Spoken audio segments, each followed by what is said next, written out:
अक्सर आपने वैम्पायर्स के बारे में सुना होगा। वो वैम्पायर्स जो सरवाइव करते हैं ह्यूमन ब्लड पर। वो वैम्पायर्स जिनको सूरज की रोशनी से परेशान है। बहुत सारे किस्से कहानियों में या फिर मेरे भी कुछ वीडियोस पे आपने सुना होगा। हालांकि मैंने कभी वीडियो बनाई नहीं है वैम्पायर्स पे, but definitely I am going to make a video, detailed video. हाल ही में मैं नेटफ्लिक्स में एक सीरीज देख रहा था जो कि 2020 का रिलीज है, मिनी सीरीज जिसका नाम है ड्रैकुला। ड्रैकुला का नाम आ गया है। आपको बता दूं, जब जब भी वैम्पायर्स का नाम लिया जाता है तब तब ड्रैकुला का जिक्र होता है, काउंट ड्रैकुला। पर एग्जैक्टली काउंट ड्रैकुला है कौन? क्या है ये? क्या ये सच में एक वैम्पायर था, या फिर कहीं कहीं जगह पे इसका रेफरेंस मिलता है कि ही वॉज द किंग और the emperor of the dark और emperor of the all vampires. तो ये एग्जैक्टली ये है क्या? काउंट ड्रैकुला क्या रियल में एग्जिस्ट करता था, या फिर it's just a fictional character? Let's have a talk about this on detail. Dracula, Count Dracula, या फिर आप उसको कह सको एम्परर ऑफ द डार्कनेस। बहुत सारी वेब सीरीज आ चुकी हैं, मूवीज निकल चुकी है। मूवीज छोड़िए, हमारे मार्वल और डीसी ने भी उसको एक स्पेसिफिक कैरेक्टर दे दिया है, Dracula, the darkness, the emperor of the darkness, the dark Lord. लेकिन एग्जैक्टली ये वैम्पायर का राजा जो कहने वाला ड्रैकुला है, वो क्या सही में एग्जिस्ट करता था? इज इट ट्रू कि वो लिटरली सबका खून पीता था और ह्यूमन फ्लैश एंड ब्लड्स में ही सर्वाइव करता था? सच ये है कि ये बहुत बड़ा मिसकंसेप्शन है कि ड्रैकुला को एक वैम्पायर का रूप दिया गया था। It was actually a fictional character which was made by Bram Stoker. एक बहुत फेमस नोवेलिस्ट थे वो, जिन्होंने अपना पहला नोवेल निकाला ड्रैकुला के नाम से, inspired by the king Vlad Dracula, और you can say the Vlad 3, Vlad the Impaler. बहुत सारे नाम हैं उसके। फेमस नोवेलिस्ट ब्राम स्टोकर ने जब ड्रैकुला या फिर व्लाड की कहानी सुनी, इस किंग की कहानी सुनी, क्योंकि उसकी हरकतें ही कुछ ऐसी थी, उन्होंने सोचा कि मैं एक नोवेल लिखता हूँ ड्रैकुला के नाम से। हालांकि व्लाड अपने आप को ड्रैकुला भी कहता था, जो किंग था वो अपने आप को ड्रैकुला भी कहता था। He was the king and also the prince of Wallachia. Romania Transylvania में एक जगह है वालाचिया, वहां का वो किंग था। तो जब उन्होंने व्लाड की पूरी लाइफ हिस्ट्री पढ़ी तो उन्होंने सोचा कि मैं एक नोवेल निकालता हूँ और इसमें थोड़ा कुछ छेड़छाड़ कर देता हूँ, पैरानॉर्मली एंड मॉन्स्टरसिटी को ऐड करके उन्होंने एक ऐसा कैरेक्टर बनाया जिसको कहते हैं, उन्होंने काउंट ड्रैकुला का नाम दिया। व्लाड ड्रैकुला से वो बन गया काउंट ड्रैकुला। और उनका पहला नोवेल इतना सुपर हिट हुआ कि उसके ऊपर एक स्पेसिफिक फिल्म भी बन चुकी है।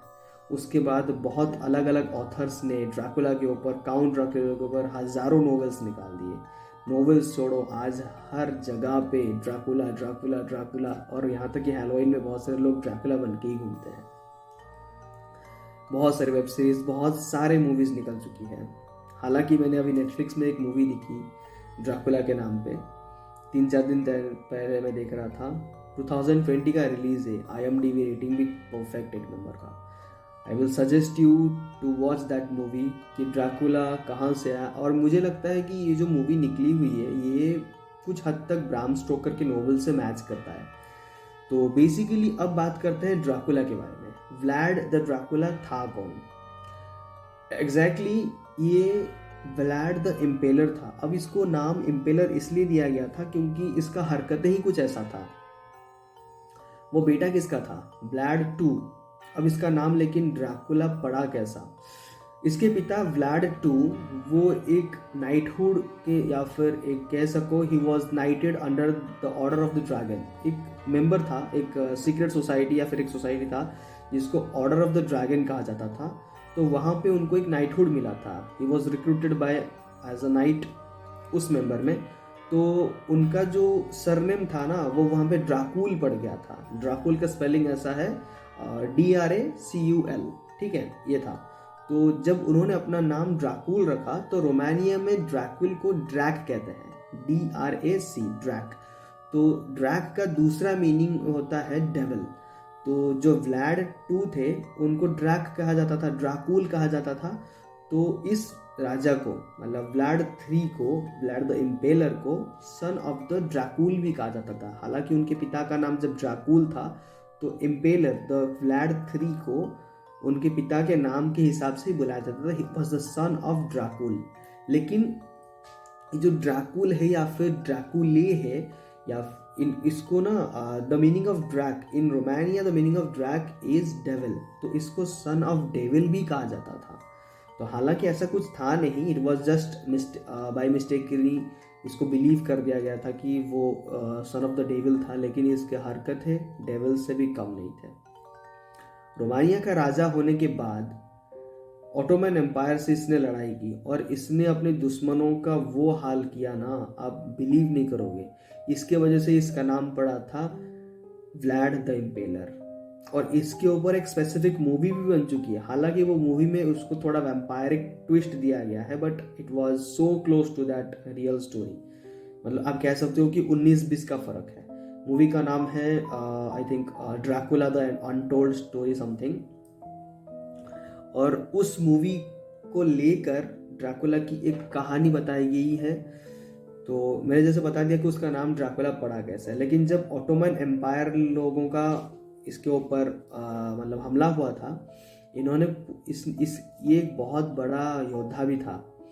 तो इसने क्या किया ना, पूरे ऑटोमन एम्पायर की धज्जियाँ उड़ा दी। धज्जियाँ उड़ाने के बाद वो अपने दुश्मनों को ना लिटरली बड़े बड़े नुकीले स्टैब से ऐसा गाड़ के रखता था। मैं आपको पिक्चर आपके स्क्रीन में शायद आप देख रहे होंगे, इम्पेल करके रखता था।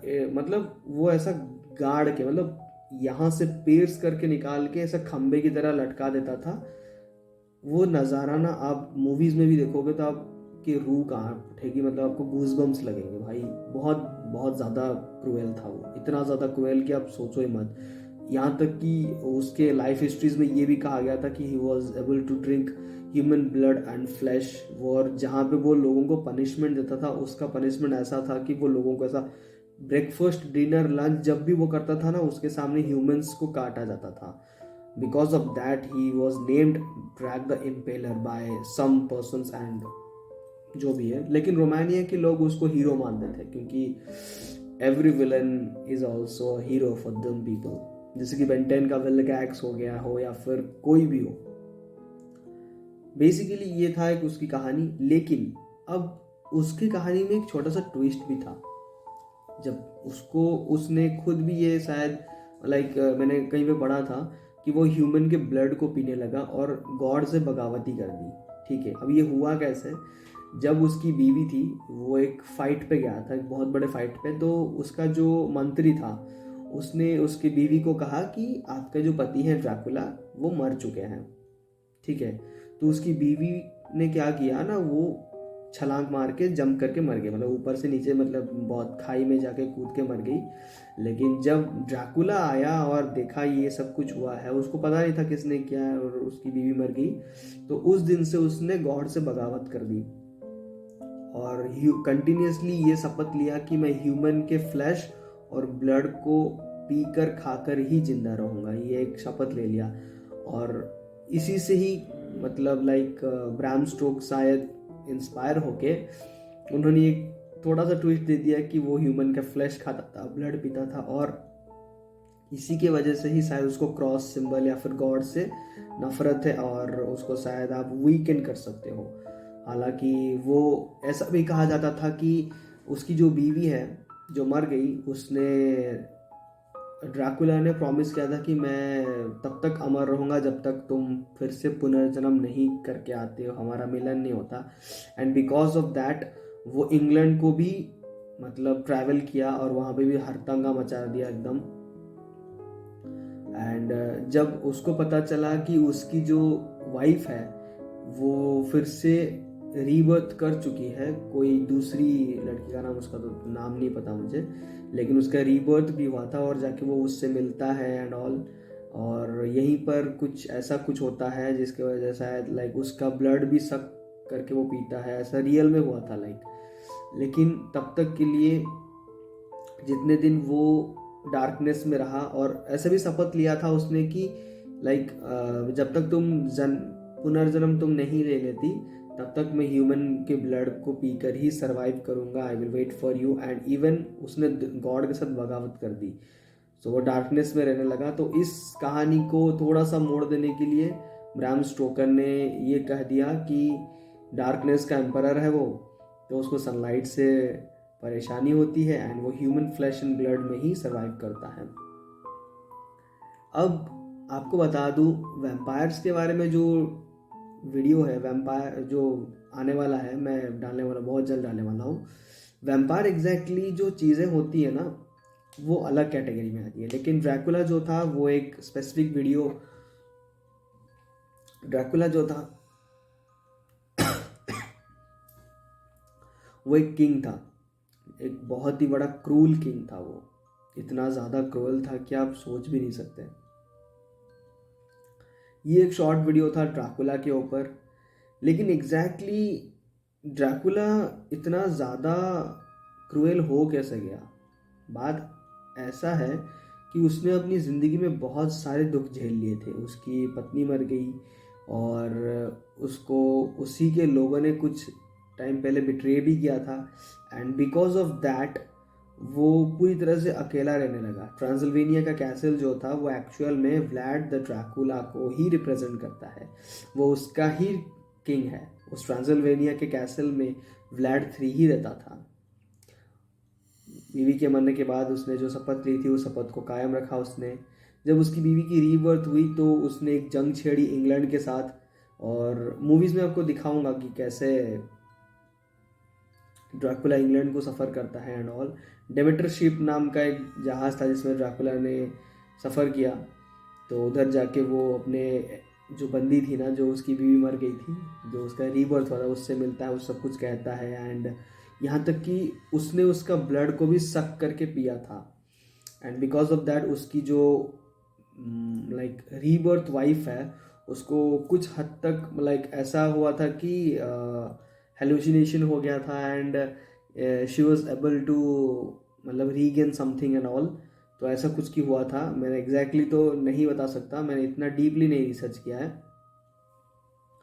और हाँ, एक चीज़ है जो वैम्पायर्स के बारे में है, तो ये एक मतलब like I don't know it is true और नॉट, बट कहा जाता है कि जो वैम्पायर्स होते हैं वो ह्यूमन ब्लड इसलिए पीते हैं ताकि वो ना, उनकी जो एजिंग है वो कभी ख़त्म ना हो।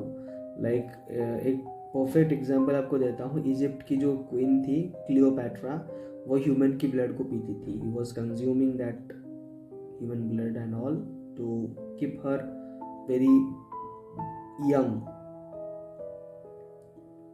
और क्या रह गया भाई, इतना ही रह गया, कंप्लीट हो गया वीडियो। तो ये एक शॉर्ट स्टोरी था, एक शॉर्ट डिटेल था व्लाड द ड्रैकुला के बारे में। I hope you like the video, do like share and subscribe to my channel. गलती से ये वाला वीडियो पहले आने वाला था, लेकिन दूसरा वाला वीडियो पहले अपलोड हो गया है, तो आप माफ़ कर देना मुझे। तो जल्द ही वैम्पायर्स के ऊपर एक बहुत अच्छी वीडियो लेके आने वाला हूँ कि वैम्पायर्स क्या हैं, कैसे हैं, या फिर कितने टाइप्स ऑफ वैम्पायर्स है, किन किन मिथोलॉजीज या फिर किन किन अलग अलग रिलीजियन में वैम्पायर्स को दर्शाया जाता है। जैसे हिंदू मिथोलॉजी में अलग है, चाइनीज़ मिथोलॉजी में अलग है, जापान में भी एक अलग तरह का वैम्पायर है। तो अलग अलग वैम्पायर्स की कहानी लेके आता हूँ आपके लिए, और बस आप सबका सपोर्ट ही है। Please like share and subscribe to my channel. Subscribe कर दो भाई, फ्री आपको इतना सब कुछ मैं नॉलेज दे रहा हूँ, प्लीज़ यार, प्लीज़ सब्सक्राइब कर दो please. Thank you so much, love you guys.